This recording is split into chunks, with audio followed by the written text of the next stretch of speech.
Hey guys. Hi guys. So welcome back to our YouTube channel. This video will be talking about our friendship, our 9-year friendship now, going on 10 years. Because we weren't friends that entire time. We actually did have, I think, 2 official splits where we didn't talk to each other. One was not on purpose and the other was on purpose, I believe. For a long time. It was a year. Yeah. A year we didn't speak. It doesn't mean that we weren't friends though. It just meant, well, maybe for her. I'm not gonna lie to you guys, I hated her, but the first time we split, I didn't hate her. It was more like a guilty feeling, and it was just like, how do you put your pride aside to apologize to that person and make amends and try and grow back a friendship? But the second time, guys... What was the second time? I don't know what happened, but she exploded on me this time. And it was after her birthday. Because she didn't... I don't understand what happened, but she blocked me, guys. She's really good at blocking. She took away my godson. And I love him to death.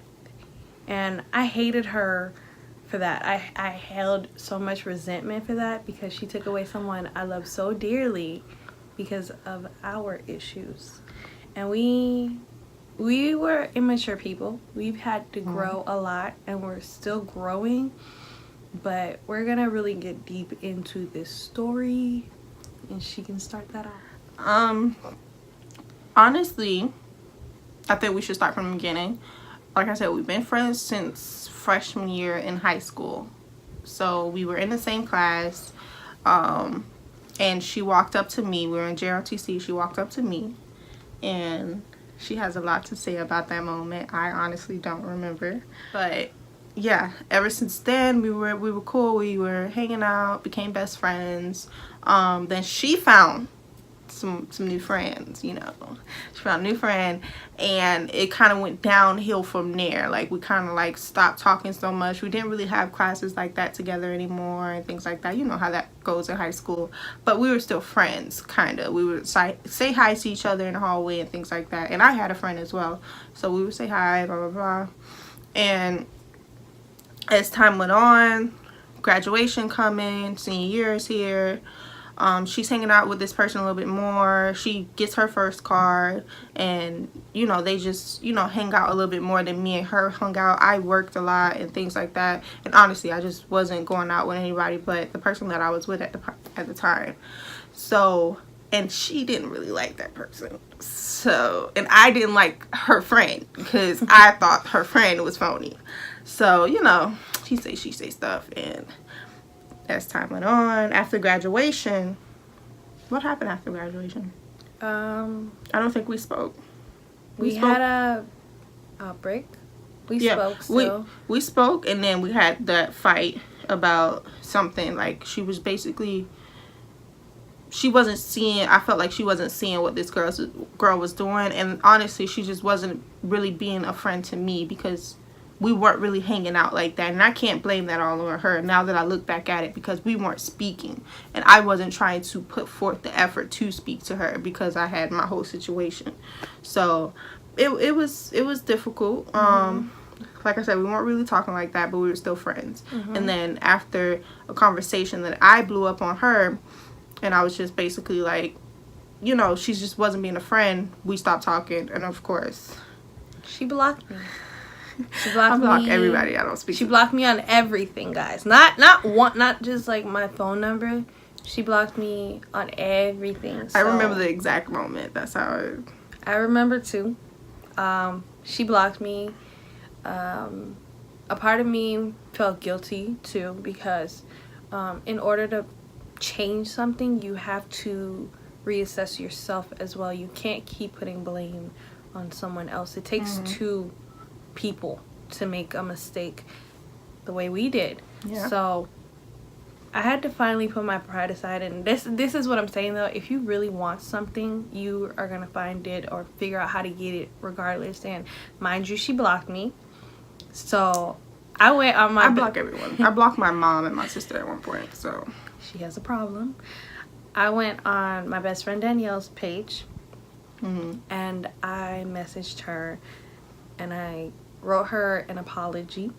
I didn't think she was going to read it or even accept it. But that was God.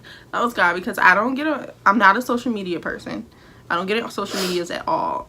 So the one time that I did get on social media, I saw her message, and mind you, I was engaged and I was pregnant at the time. So it was kind of like, you know, it needed to happen. You know what I'm saying? It's the biggest moments of my life. She needed to be a part of. So it was definitely planned. I think he plans everything done for a reason. So he does. And we made amends. We were building our friendship again, and we were having that, you know. And I was right about that person. Yeah, don't forget that. That's a different topic. We'll talk about that later on in life. But we made amends. We had our little honeymoon phase where, you know, it was just beautiful, you know. Great friendship, you know, the ones that you see in movies. It was amazing. She had her baby, my baby boy, and it was good. Life was good. And then we had another outbreak, and I promise you guys, I don't remember why we had an issue. She'll probably remember, but I really don't remember. But it blew up. She blew up, and I didn't even get an opportunity to really explain myself because she blocked me right after. So we were using Danielle again. So trust me when I say how you get a person is how you lose them. And I got her through Danielle, and that's how we had our argument, through Danielle. We were just back and forth messaging each other through Danielle because, mind you, she blocked me again. And then she took away my godson. And that's when... I hate that she says that. Okay. She did, and she did it in a way to make it seem like, you know, it's the truth that he's technically taken away. He's not your godson anymore. But she said it in a way to be spiteful, which at that time it did hurt because I love this boy like my son.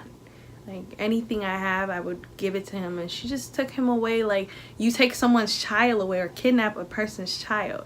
So that's what made me really hate her at the time, because you put a baby in the middle of it, and we were just both immature at that time. So when she was spiteful, I became spiteful back, which was not good. Like I'm telling you guys, I'm not perfect, and I didn't think we were ever gonna be friends after that. I thought that was it. We tried, we couldn't make it work, so it's not meant. It's funny. It's done. Yeah, because my husband was even like, what is wrong with you? Why did you do that? Like, that was unnecessary. You don't need to be doing all that. Because he was saying, like, it was childish. The argument that we were having was childish. Do I know the argument? I do believe it was something about either, honestly, I don't know, like, attitude or something. I think maybe I was PMSing. And at the time, in that time frame, I remember I was going through a lot. Me and my husband, we were going through a lot of changes and things like that. And it was just a lot going on. And I think I took it out on her. So it wasn't, it shouldn't have been that way, but it did go that way. I have a hot head at the end of the day. You know, I admit to it. Our issue, we finally realized our issue is lack of communication. Just like in a marriage, if you don't have communication, nothing is going to work. When I had issues, I didn't want to talk to her about it. And when she had issues, she made me the last person to talk about it once it was resolved. That's when she talked about it. And it was just like, at that point, we were strangers trying to pretend to be best friends. Right. We weren't actually best friends because we weren't comfortable enough to share what was going on with each other. When I was dealing with a lot, I wouldn't talk to her about it. I think she built that in us. I feel like me as a person, I don't really care that much to hold it back. But after I noticed that she did it, and this is not something that happened over like 2 years about this, from the beginning, I felt like it took her a long time to actually come to me and talk to me. And me, I'm a type of person, I give you what you give me. You know what I'm saying? If you don't sit down and talk to me, I'm not going to talk to you. You know what I'm saying? So I think she, as a person, had to change that about herself. And once I seen her change it, because it kind of rubbed off on me. Because I did that with my husband too. Like, I will wait until it comes to the bad part to tell him. But I have to realize you can't do that. You know, that's why they're here, to help you through it. And she had to realize that, and I had to realize that. And that's when we both came together, and now we literally talk about everything. Like 3-4 hours on the phone talk. More. the phone got to hang up on us. Yes. All the time. They be capping on that, bro. They know. They be listening to our call. Like, what are they talking about for this long? At this point, you two are wasting my time. Exactly. But it wasn't always perfect. It's just what I wish you guys would get out of this is that we're not perfect. You're not perfect. You have to communicate. You have to constantly communicate. And it's not always going to be perfect. Yeah. But one thing I want to also say is not everybody is going to be comfortable. Because there are still situations that I'm just not comfortable talking about up front. You know what I'm saying? Some things are not going to be those things that you're like, okay, look what happened to me today, or look what I'm going through. Maybe you do need that time to actually contemplate. But if you feel like you don't have any into it or any resolution, then of course that's what they're there for. They're not your best friend if you're not willing to call them and tell them what's going on. So yeah. But we're at a point where we're not even best friends anymore. Yeah, we're definitely family at this point. Her mom is like my mom, and my mom already knows her. Yeah, me and her mother have the same personality. Literally. And that is why it was hard at first, because I'm not a person that likes to share how I'm feeling, because I've just never been comfortable that way from past experience. But I'm used to that. We broke each other. So that's our story. You know, I love her and I hate her at the same time. It's awkward, but it is what it is. Yep. This was a long video, but I just wanted you guys to know that more about us, and that we're not perfect people. We're not going to pretend to be perfect people, because we're not. We're human. We're going to continue to make mistakes, and I hope that you guys can be as open as we are, in a sense, to talk to us back and communicate and tell me about your experience. Share with me some things you guys went through too. Yeah. All right. Bye.